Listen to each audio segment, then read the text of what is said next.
Hallelujah.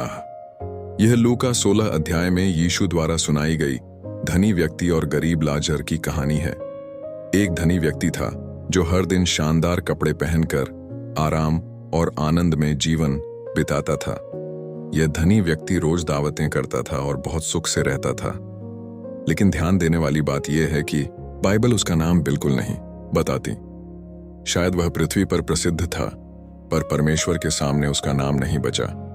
इसके विपरीत उसके घर के द्वार पर पड़ा एक गरीब व्यक्ति था। उस गरीब का नाम लाजर था। यह दिखाता है कि परमेश्वर गरीबों और कमजोरों के नाम तक याद रखते हैं।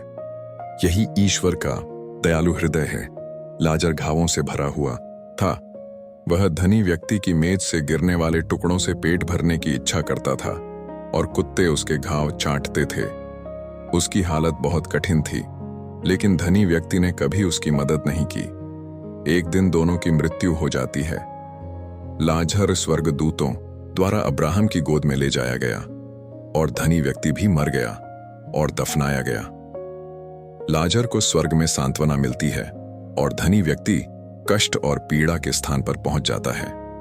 धनी व्यक्ति ऊपर देखकर लाजर को अब्राहम के पास आराम से बैठे देखता है और पुकारता है, हे पिता अब्राहम, लाजर को भेज दीजिए कि वह मेरी जीभ पर पानी की एक बूंद डाल दे। अब्राहम कहते हैं, जीवन में तुमने अच्छी चीजें पाई और लाजर ने दुख। अब स्थिति बदल गई है। हमारे बीच एक बड़ी खाई है जिसे कोई पार नहीं कर सकता। फिर धनी व्यक्ति विनती करता है, तो कृपया लाजर को मेरे परिवार को चेतावनी देने भेज दीजिए। अब्राहम उत्तर देते हैं, उनके पास मूसा और नबी हैं। यदि वे वचन नहीं सुनते तो कोई मरा हुआ भी जी उठे, वे विश्वास नहीं करेंगे। इस कहानी से सीख एक, आज का जीवन हमारी अनंतता को तय करता है, मृत्यु अंत नहीं। हमारे चुनाव हमेशा के लिए चलते हैं। 2, केवल बाहरी सफलता काफी नहीं, यदि आत्मा तैयार नहीं तो सब व्यर्थ है। 3, जरूरतमंदों को अनदेखा करना परमेश्वर के सामने जवाबदेही लाता है। 4, जब तक वचन सुन सकते हैं तब तक बदलने का अवसर है।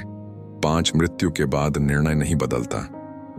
मनुष्य के लिए एक बार मरना और उसके बाद न्याय। इब्रानियों 9:23। प्रभु की अनुग्रह में आज भी विजयी रहें। यीशु के नाम में प्रार्थना करता हूं, आमीन।